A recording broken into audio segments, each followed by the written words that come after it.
the channel, and this is the second lecture of wave optics, in which we are going to discuss that how can we prove laws of reflection and refraction by using the Huygens principle.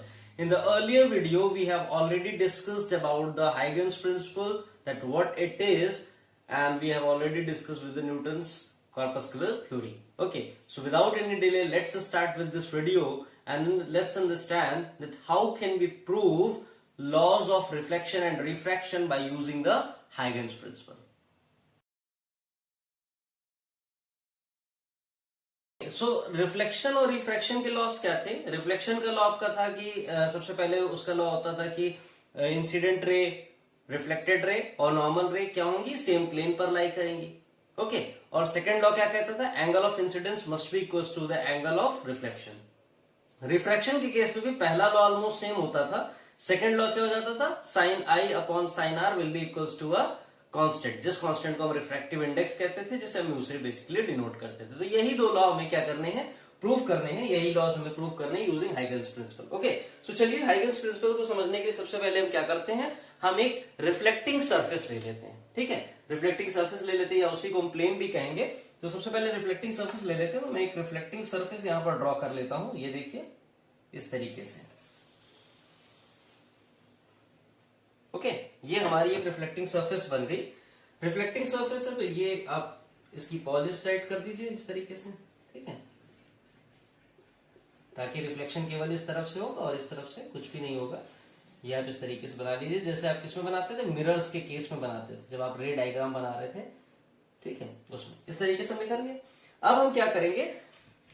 Now हम दो waves incident कराएंगे. Wave optics पढ़ रहे हैं और हाइगन ने भी क्या कहा था? मैकेनिकल वेव से कंसीडर किया. तो हम क्या करेंगे? दो वेव्स हम इसमें इंसिडेंट करा लेंगे. कैसे? एक वेव सपोज करिए कि ये आपकी इंसिडेंट हो रही है और दूसरी वेव आपकी कौन सी है? ये सपोज इंसिडेंट हो रही है. थोड़ा सा दूर हो गई. दूसरी वेव सपोज करिए ये आपकी इंसिडेंट है कुछ इस तरीके से. ठीक है, इसको मार्क कर देते हैं नंबर 1, इसको मार्क कर देते हैं number 2. And suppose v velocity से ये दोनों वेव्स क्या हो रही हैं? इस तरफ पे इंसिडेंट है. ठीक है, अच्छा, अगर मैं कहूं कि इस पे वेव फ्रंट आप ड्रॉ करें, क्या ड्रॉ करें? वेव फ्रंट ड्रॉ करें. तो आप वेव फ्रंट कैसे ड्रॉ करेंगे? हाइगन्स थ्योरी याद करिए. हाइगन्स थ्योरी याद करिए. मैंने क्या बताया था कि अगर ये वेव्स जो है इनके परपेंडिकुलर हम कुछ ड्रॉ करें तो हमें क्या मिल जाएगा? वेव फ्रंट मिल जाएगा. आपको पता है ना, wave front is always perpendicular to the propagation of the wave ना. तो अब क्या करेंगे? अब हम यहां पे परपेंडिकुलर ड्रॉ करते हैं. लेट्स से let's draw perpendicular like this. ये आपका परपेंडिकुलर बन गया. ठीक है, ये आपका परपेंडिकुलर बन गया. इसको हम नाम दे देते हैं. Let's say this is A and this is B. So now if you see, ये जो पहली वाली रे है, ये पहली वाली जो वेव है, रे नहीं इसे वेव बोलेंगे, पहली वाली जो वेव है वो ए को टच कर रही है. ठीक है, ए को टच कर रही है. लेकिन जो सेकंड वाली है, जितनी देर में पहली वाली ए तक पहुंच रही है उतनी देर में सेकंड वाली क्या हो रही है? केवल बी तक पहुंच रही है. वो मतलब रिफ्लेक्टिंग सरफेस को नहीं टच कर पा रही. और ये सब कब हो रहा है? ये सब इनिशियल लेवल पे हो रहा है. When t is equals to 0.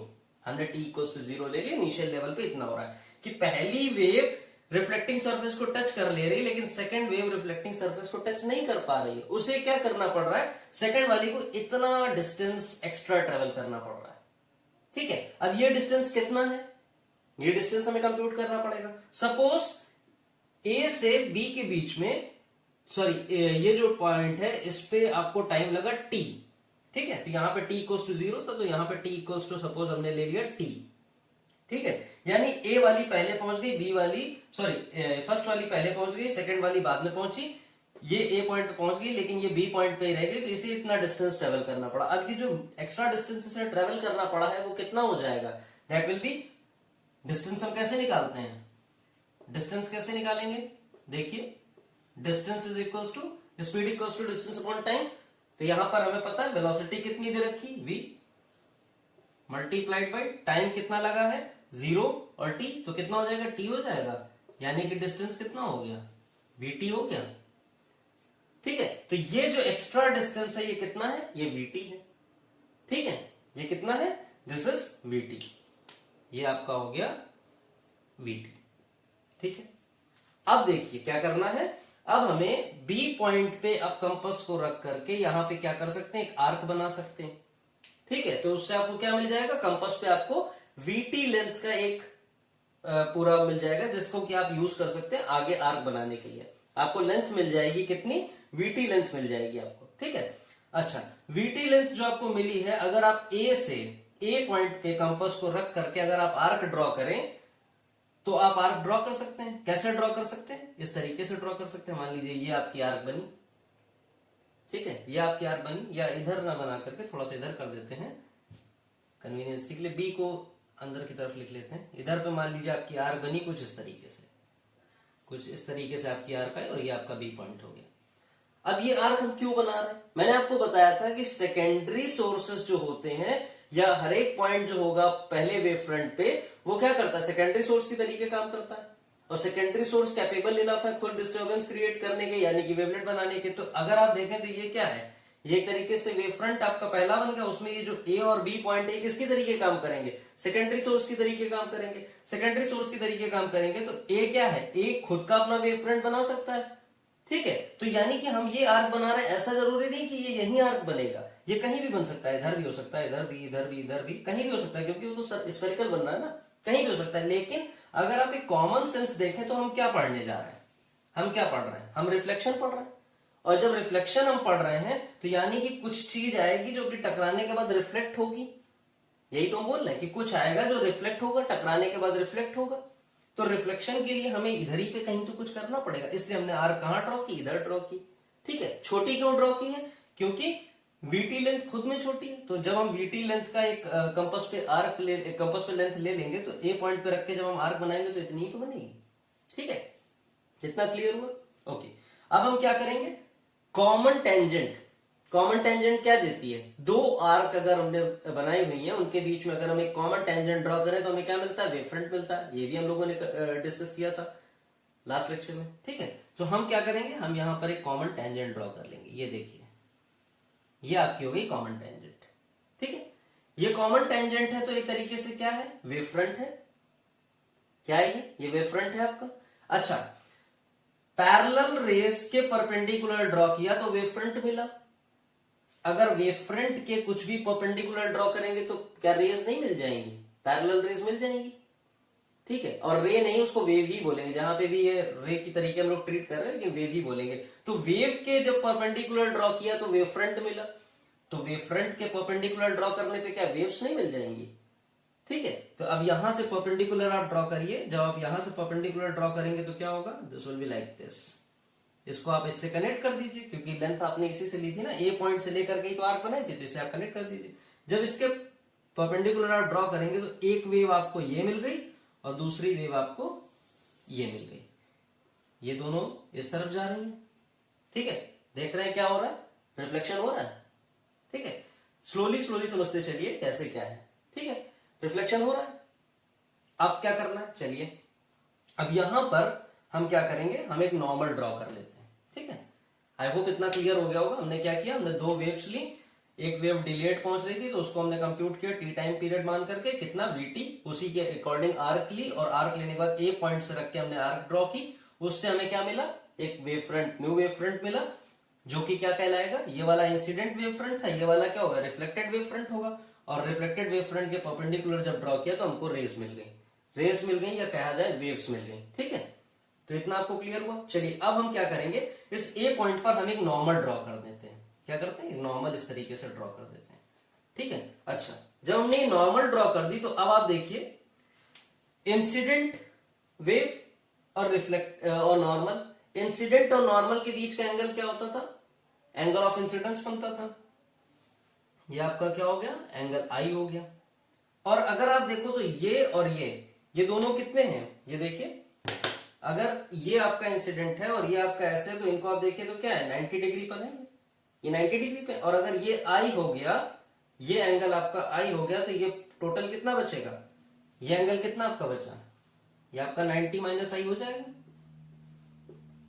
ठीक है, ये आपका 90 माइनस आई हो जाएगा। क्यों, क्योंकि दोनों 90 थे। और अगर ये जो बाइसेक्टर का काम कर रहा है, ये अगर आई इसको बना रहा है तो बचा हुआ क्या बचेगा, 90 माइनस आई तो बचा। ठीक है, अच्छा अब आप देखिए, ये जो नॉर्मल रे है और प्लेन जो हमारी रिफ्लेक्टिंग सरफेस है, इन दोनों के बीच का एंगल कितना है? ये आपका नॉर्मल सरफेस हो गई, ये आपका ये नॉर्मल रे हो गई, ये आपका सरफेस हो गई। इनके बीच का एंगल कितना है? 90 है। ठीक है, और ये जो ब्लू वाला बाइसेक्टर बना हुआ है इसके एंगल कितना है? 90 माइनस आई। ठीक है, 90 माइनस आई। तो ये जो इंसिडेंट वेवफ्रंट था, इंसिडेंट वेवफ्रंट से बीच में, इंसिडेंट वेवफ्रंट से लेकर के प्लेन के बीच का एंगल कितना बना? ये एंगल आपका हो गया आई। आई तो हो जाएगा, अगर ये 90 माइनस आई तो ये आई तो बचेगा। ठीक है, यहां से आपको एक नई डेफिनेशन मिलती है। अभी तक आप क्या कर रहे थे? Angle of incidence is the angle between the normal रे एंड इंसिडेंट रे, लेकिन अब यहां पर वेव ऑप्टिक्स के टर्म में क्या हो जाएगा? वेव ऑप्टिक्स के टर्म में angle of incidence is the angle between the incident wave front A B and this plane जो आपने रिफ्लेक्टिंग सरफेस ली है। ठीक है, ये बात क्लियर हुई? ठीक है, इसी तरीके से हम क्या करते हैं? इसी तरीके से हम इधर भी करते हैं। इसी तरीके से हम क्या करेंगे? इसी तरीके से हम इधर भी करेंगे। ठीक है, आप फिर से क्या करिए? एक नॉर्मल ले लीजिए, या आपने सपोज नॉर्मल ले लिया। ठीक है, तो जैसे इंसिडेंट वेव और ये नॉर्मल रे के बीच का एंगल आई था, इसी तरीके से यहां पे ये एंगल कितना हो जाएगा? आर हो जाएगा। जैसे यहां पे 90 था तो वेव फ्रंट और इस रे के बीच का एंगल 90 होगा, तो ये तो इतना आर है, बाइसेक्टर का काम कर रहा, तो ये बचा हुआ कितना हो जाएगा? ये आपका हो जाएगा 90 माइनस आर। ठीक है, और अब नॉर्मल और प्लेन के बीच का एंगल 90 है, और इतना अगर आई हो चुका है, ठीक है, तो वेव फ्रंट, कौन सा wave front? Reflected wave front, बिल्कुल सही। रिफ्लेक्टेड वेव फ्रंट से सरफेस जो आपकी है, जो रिफ्लेक्टिंग सरफेस है, उसके बीच का एंगल कितना हो जाएगा? This will be angle R. ठीक है, और इसका हम नाम दे देते हैं, let's give it the name C D. इसे हमने कहा सी और डी। ठीक है, ये आपका केस बन करके तैयार हो गया। फिगर सही है, साथ साथ बनाते चलिए, इट विल बी कन्वीनियंट, आपको समझ में आ जाएगा इससे। ठीक है, अब यहां पे हमें क्या करना है? यहां पे हमें लेने हैं दो ट्राइंगल्स। कौन कौन से? एक हमें लेना है ट्राइंगल ए बी सी, और एक हमें लेना है ए डी सी। ठीक है, तो इनको हम क्या करते हैं? थोड़ा सा इनको हम रेस को छोटा कर देते हैं ताकि हमें दो ट्राइंगल्स मिल जाए। ठीक है, इनको रेस को थोड़ा सा छोटा कर देते हैं, और ये रिफ्लेक्टिंग सरफेस भी थोड़ी सी छोटी कर देते हैं। ठीक है, अब ये दो ट्राइंगल्स हमें लेने। इतना क्लियर हो गया? इसमें अगर कोई डाउट हो तो आप प्लीज कमेंट सेक्शन पे बता दीजिएगा, वो भी हम लोग रेक्टिफाई कर देंगे। अभी इतना क्लियर हो? ठीक है, हो गया होगा। चलिए, अब हम बात करते हैं, दोनों ट्राइंगल्स को ले लेते हैं। तो दोनों ट्राइंगल अगर हम लें तो सबसे पहले हमने ले लिया ट्राइंगल ये, कौन सा? ए बी सी। सपोज ये आपका ए बी सी, सो ये ए, ये बी, ये सी। ठीक है, ए बी सी ये ट्राइंगल हो गया आपका। ठीक है, ये एंगल कितना है? ये एंगल आई है, ये देखिए ये एंगल आई है। ये लेंथ वीटी है, बी और सी की लेंथ कितनी? वीटी है, सो ये लेंथ कितनी हो गई? ये आपकी वीटी हो गई। ठीक है, ये एंगल कितना है? This is of 90 degree. तो ट्राइंगल एबीसी में इतना चल रहा है।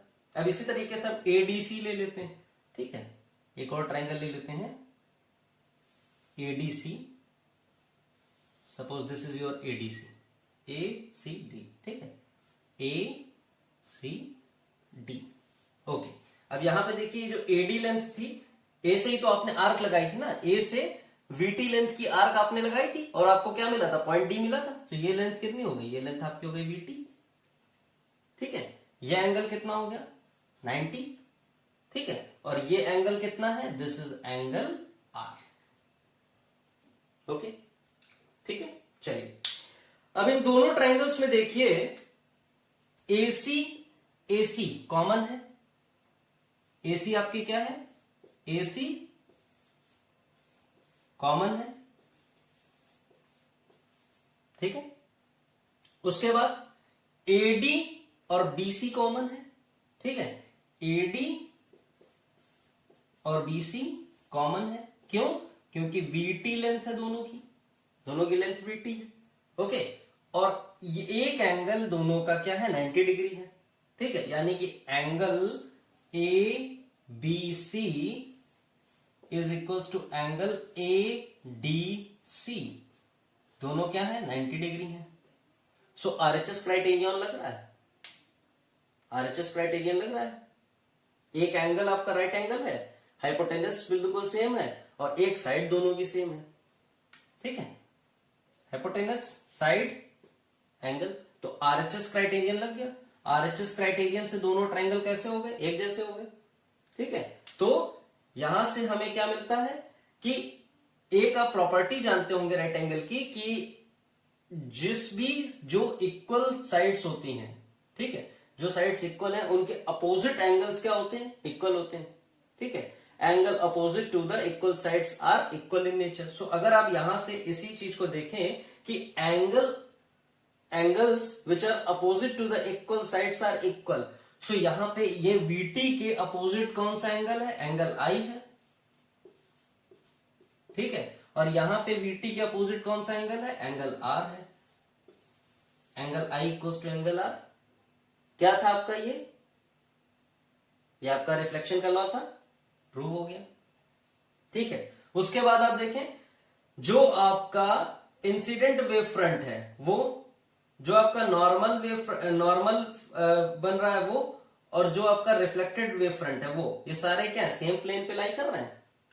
नहीं समझ में आया कैसे, देखिए सपोज ये आपका क्या है, दिस इज योर, इसको हम मान लेते हैं कि this is our what, this is the plane, जो हमारा सरफेस प्लेन है, ठीक है। अब ये सरफेस प्लेन है, तो मैं क्या करता हूं, सपोज ये मैं कवर ले लेता हूं अपने सेलफोन का, ये कवर है, ये कवर किसकी तरीके काम कर रहा है, इंसिडेंट वेव फ्रंट की तरीके। तो ये इंसिडेंट वेव फ्रंट इसी प्लेन पर लाई कर रहा है, ये रिफ्लेक्टेड वेव फ्रंट इसी तरीके से काम कर रहा है, और क्योंकि वेव फ्रंट है तो जो नॉर्मल भी बनेगा वो भी कैसा होगा, 3D पे होगा, तो ये भी इसी पे, तो सारे क्या है, एक ही प्लेन पर आ रहे हैं, सारे एक ही प्लेन पे आ रहे हैं। सो यहां से आपका पहला पॉइंट भी क्लियर हो गया, तो दोनों लॉस क्लियर हो गए रिफ्लेक्शन के, ठीक है, रिफ्लेक्शन के दोनों लॉस क्लियर हो गए। अब हम बात करते हैं रिफ्रैक्शन की, ठीक है। रिफ्लेक्शन अगर क्लियर हो गया है, so now let's talk about the refraction, कि रिफ्रैक्शन कैसे होगा, ठीक है। अब हम बात करते हैं रिफ्रैक्शन कैसे होगा। चलिए रिफ्रैक्शन करते हैं। उसके लिए भी मुझे क्या करना पड़ेगा, एक बार फिर से मुझे सरफेस बनानी पड़ेगी, तो वो मैं ड्रॉ कर लेता हूं, so that it will be convenient for you also and for me also.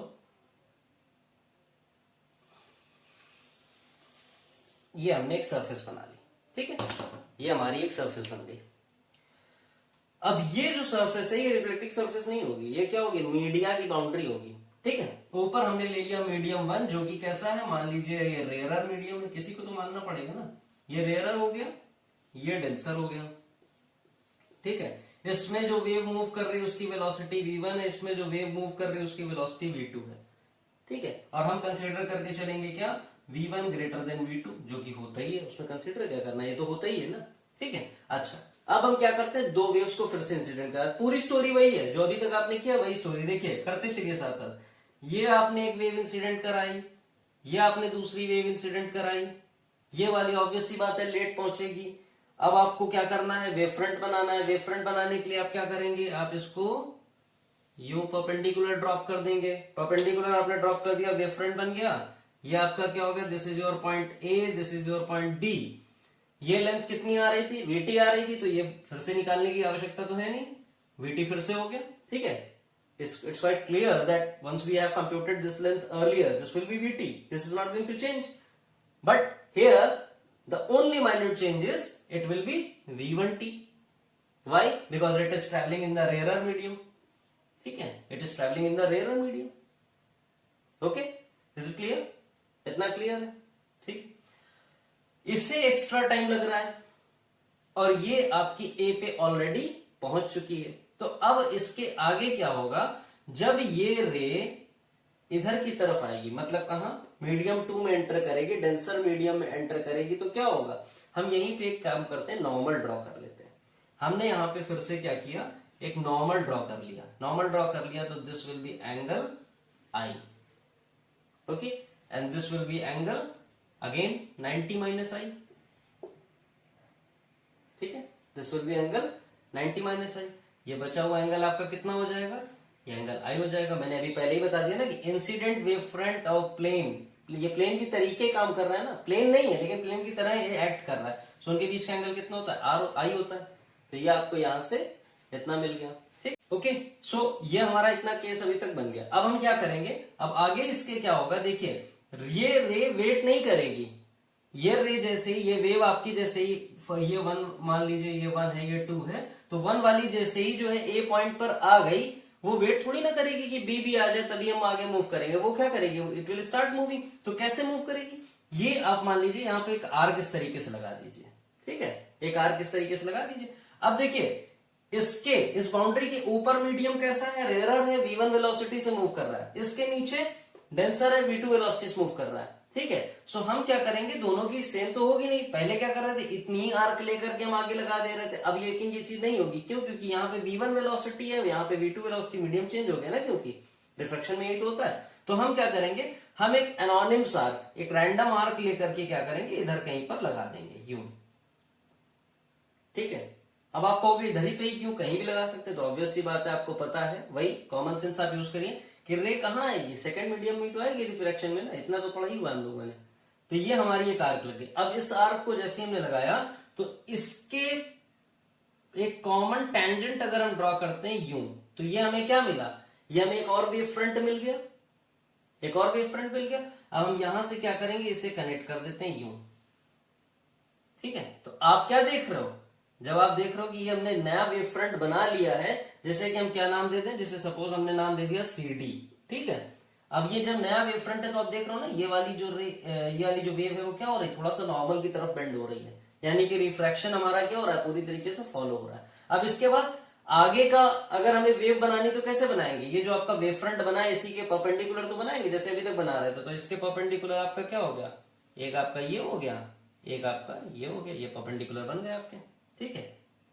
तो आप देख रहे हो क्या हो रहा है, रिफ्रैक्शन का फिनोमेना फॉलो हो रहा है कि नहीं हो रहा है, ठीक है। अच्छा, ये एंगल आपका क्या हो गया, रिफ्रेक्टेड, और ये नॉर्मल, इसके बीच का एंगल ये कितना हो गया, R हो गया, ठीक है। और ये पूरा 90 था, ये देखिए, ये देखिए, ये नॉर्मल, ये मीडियम की बाउंड्री, अगर ये एंगल R है तो ये बचा हुआ एंगल कितना होगा, ये बचा हुआ एंगल आपका कितना हो जाएगा, this will B 90 minus R, ठीक है। ये आपका 90 माइनस R हो गया, ओके। अच्छा, अब उसके बाद देखिए, ये आपका 90 माइनस R हो गया अगर, तो ये एंगल आपका कितना होगा, ठीक है। ये एंगल आपका 90 माइनस R है, ये एंगल आपका 90 है, और ये एंगल आपका कितना होगा, ये क्योंकि परपेंडिकुलर थे ना दोनों, तो ये एंगल आपका कितना हो गया, ये एंगल आपका R ही तो हो जाएगा, क्योंकि सम कितना आना चाहिए, 180 आना चाहिए। करके देखिए, आ रहा है 90 माइनस R और 90, ठीक है। ये हमारा बन के तैयार हो गया केस किसका, ओके। चलिए, इतना केस हमारा बन के तैयार हो गया। तो हम क्या करेंगे, फिर से दोनों ट्राइंगल्स को हम कंसीडर करेंगे, कैसे, चलिए सबसे पहला ट्राइंगल ले लेते हैं ABD, ठीक है। तो ये हमारा एक राइट एंगल ट्राइंगल बन गया, ये हमारा एक राइट एंगल ट्राइंगल बन गया, कौन सा, ABD, जिसमें आपको पता है कि BD की लेंथ कितनी दी हुई है, V1T दी हुई है। ये एंगल जो A है वो कितना है, I है, और एंगल B आपका 90 डिग्री है, ठीक है। दूसरा ट्राइंगल कौन सा लेंगे, ADC, ठीक है। ADC वैसे तो फ्लिप किया हुआ है, मतलब नीचे की तरफ बना हुआ है, तो पहले वैसे ही बना देते हैं। ये आपका हो गया 90 डिग्री एंगल बन गया,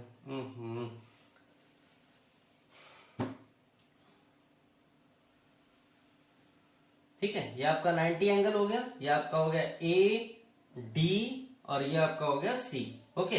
AC की लेंथ कितनी दे रखी है, V2T, और ये आपको एंगल 90 हो गया, ये आपका एंगल R हो गया। अगर इसी ट्राइंगल को हम थोड़ा सा फ्लिप करके बना दें तो कैसा बन जाएगा, ये ट्राइंगल आपका कुछ इस तरीके से हो जाएगा। इस ट्राइंगल को हमने फ्लिप करके बनाया तो क्या हो गया, AD आपका वैसे ही रहा, ठीक है। ये आपका एंगल हो गया 90 डिग्री, जिसे हमने C का है, और AC की लेंथ कितनी दे रखी है, इट इज V2T, और ये आपका हो गया एंगल R, ठीक है। तो ये दो ट्राइंगल्स बन गए। अब यहां पर हमें क्या करना है, यहां पे हमें सिमिलैरिटी या कॉन्ग्रुएंसी नहीं प्रूव करनी, हम सिंपली क्या करेंगे, हम यहां से थोड़ा सा चेंज करेंगे। हमें क्या करना है, मिसमैच लॉ प्रूव करना है। तो हम क्या करेंगे, जिसमें आपको एंगल I दे रखा है, ये ट्राइंगल ABD, अगर ABD से मैं बात करूं तो क्या मैं साइन I कंप्यूट कर सकता हूं, बिल्कुल कर सकता हूं। Sine I will be perpendicular upon